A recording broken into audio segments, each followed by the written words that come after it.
जय श्री कृष्णा एंड जय श्री महाकाल। बाबा महाकाल की नगरी में आप सभी का स्वागत है। आइए उज्जैन के बाबा महाकाल मंदिर के नागचंद्रेश्वर भगवान की बात करते हैं। आज बाबा महाकाल के मंदिर में गर्भगृह में बाबा महाकालेश्वर विराजित है। इसके मध्य भाग में बाबा ओमकारेश्वर और शीर्ष तल पर बाबा नागचंद्रेश्वर के रूप में विराजित है। बाबा नागचंद्रेश्वर सभी भक्तों को साल में सिर्फ एक बार श्रावण मास की नागपंचमी के दिन दर्शन देते हैं।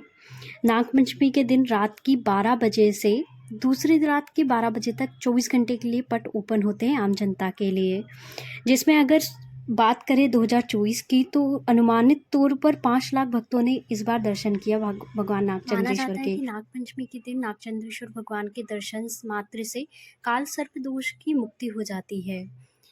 इस प्रतिमा की अगर बात करें तो ये दुनिया भर की विश्व की एकमात्र ऐसी प्रतिमा है जिसमें शिव परिवार पूरा एक प्रतिमा में अंकित है, जिसमें बाबा महान शिव शेषनाग शैया पर माता पार्वती के साथ विराजित है। भगवान शिव के साथ में भगवान श्री गणेश और माता पार्वती की ओर भगवान कार्तिकेय जी है। इसमें सूर्य और चंद्रमा भी अंकित है। यह मूर्ति भव्य कलात्मकता का उदाहरण है और माना जाता है कि पूरे विश्व में यह सिर्फ एकमात्र मूर्ति है भगवान शिव की। साथ ही यह भी माना जाता है कि यह 1000 वर्ष पुरानी है। अगर बात करें यहाँ आने की तो आप नागपंचमी पर यहाँ पर आ सकते हैं। नागचंद्रेश्वर के दर्शन सिर्फ वर्ष में एक बार नागपंचमी के दिन ही होते हैं और ये दर्शन 24 घंटे के लिए खुले रहते हैं। रात 12 बजे से लेकर नागपंचमी की रात एंड होने तक 12 बजे तक ये ओपन रहते हैं। और खासकर अगर आप सावन में नागपंचमी के दिन आते हैं तो आपके बाबा महाकालेश्वर के दर्शन भी बहुत आसानी से हो जाते हैं। अगर बात करते हैं यहाँ पर आने की कि आप कैसे आएँ, तो इसके लिए बस ट्रेन सुविधाएं आपको डायरेक्ट उज्जैन तक की मिल जाएगी। और अगर आप फ्लाइट से आना चाहते हैं तो फ्लाइट के लिए आप इंदौर तक आ सकते हैं और इंदौर से आपको इंदौर एयरपोर्ट अहिल्याबाई एयरपोर्ट के बाद आपको वहाँ से बसेस मिल जाती है उज्जैन के लिए, जो कि काफ़ी इजीली आपको मिल जाती हैं और बहुत कम प्राइस में, समथिंग 60 से लेकर 100 रुपये तक में वो आपको उज्जैन तक छोड़ देती है।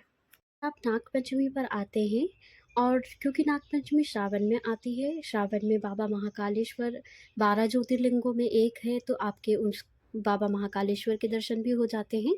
और आप पहले से टिकट्स बुक कर ले फ़्लाइट या बस ट्रेन की तो ज़्यादा अच्छा होता है, क्योंकि अवेलेबिलिटी बहुत कम रहती है जैसे जैसे समय आता है। आप पहले से बुकिंग अगर कर ही रहे हैं और बाबा महाकालेश्वर की भस्म आरती के बारे में आप जानते ही हैं, अगर आप चाहते हैं सम्मिलित होना बाबा महाकालेश्वर की भस्म आरती में, तो वो उसके लिए भी आप स्लॉट देख सकते हैं 2 से 3 महीने पहले से ही। जैसे कि अभी के टाइम पे आपको अभी के टाइम पे आपको भस्म आरती का स्लॉट जो मिलेगा वो दिसंबर का मिल जाएगा, लेकिन आप समय नज़दीक आने पर अगर चाहते हैं कि नव वर्ष की शुरुआत में आप जाना चाहते हैं तो उस टाइम पे आपको बहुत मशक्क़त हो जाती है और वो स्लॉट आपको अक्टूबर से बिल्कुल भी नहीं मिलता है। हालांकि आजकल वीआर केंद्र, दर्शन दुर्लभ केंद्र आपको हर जगह मिल जाएंगे, जो कि 3D में वही अनुभव करवाते हैं जैसे कि आपने साक्षात दर्शन किए, साक्षात भस्म आरती में आप उपस्थित हुए हैं, उसी तरह आपका वीआर से दर्शन हो जाता है भस्म आरती का। है तो ऑनलाइन बुकिंग भी कर सकते हैं रहने के लिए। बाकी आपको प्लेटफॉर्म फर्स्ट के जस्ट बाहर अवंतिका होटल मिल जाएगा, जो कि IRCTC का ही होटल है। यहाँ पर आपको खाने की सुविधा भी मिल जाएगी, बहुत आसान और इजी अफोर्डेबल प्राइस पे मिल जाती है। बाकी प्लेटफॉर्म फर्स्ट के बाहर कई सारे ऑप्शंस रहेंगे। यहाँ से महाकालेश्वर की दूरी मात्र 1 किलोमीटर रहेगी, 1 से 1.5 किलोमीटर। यहाँ पर आप रुक सकते हैं। और अगर आप चाहते हैं महाकालेश्वर के आसपास रहना तो महाकालेश्वर के आसपास आप इस जगह पर रह सकते हैं। इसे बेगम बाग कॉलोनी कहते हैं। मैं मंचामन मंदिर के आसपास रही थी, जो महाकालेश्वर से 1.5 किलोमीटर की दूरी में, 1 किलोमीटर की दूरी में था। ये एक होम स्टे था, काफ़ी शांत माहौल था, घर जैसा माहौल था, इस वजह से मैं यहाँ पे रुकी थी। बाकी आपको ऑफलाइन कई सारे ऑप्शंस मिलते हैं। एक बार जब आप वहाँ पर उतर कर आसपास जैसे मंचामन मंदिर के आसपास या फिर बेगम बाग के आसपास जाएंगे तो आपको ऑप्शंस मिल जाएंगे। थोड़ी सी मेहनत ज़रूर करनी पड़ेगी, जो कि कंफर्टेबल आपको ऑनलाइन में लगता है, ऑफलाइन में आप नहीं समझते उसको कंफर्टेबल, तो आप अकॉर्डिंगली उसको चूज़ कर सकते हैं। अगर बात करें कि दर्शन में कितना समय लगेगा, तो 24 घंटे के लिए नागपंचमी होती है, आप 24 घंटे लेकर चले। और बाकी दर्शनार्थियों की भीड़ पर डिपेंड करता है। इस बार 5 लाख श्रद्धालु आए थे। एक श्रद्धालु जो कि 12 बजे रात को लगे थे, उनके दर्शन सुबह 10 बजे हुए, तो अकॉर्डिंगली आप टाइम गैप ले सकते हैं। भाभी जो गए थे वो 11 बजे सुबह में गए थे और शाम को 5 बजे तक उनके दर्शन 7 घंटे में हो गए थे। 5 बजे के बाद भीड़ कम हो गई थी, तो ये डिपेंड करता है भीड़ कितनी है और समय कितना लगेगा। दर्शन के दौरान भीड़ का और अपने खान-पीन का, स्वास्थ्य का काफ़ी ध्यान रखें, बड़े बुजुर्गों का ध्यान रखें। अगर कुछ भी होता है तो यहाँ पर प्राथमिक चिकित्सा के लिए केंद्र बनाया गया है, जिसमें मेडिकल के छात्र रहते हैं आस-पास में ही। तो आप उनको कॉन्टैक्ट कर सकते हैं अगर कोई भी ऐसी इमरजेंसी होती है तो। बाकी पानी पीते रहिएगा, अपनी बॉडी को हाइड्रेट करते रहिए, जिससे कि कोई भी ऐसी समस्या ना आने पाए और आप अच्छे से दर्शन। बात करें कि कहाँ-कहाँ आप उज्जैन में जा सकते हैं, तो ये है उज्जैन के दर्शनीय स्थल, जहाँ पर आप प्लानिंग कर सकते हैं।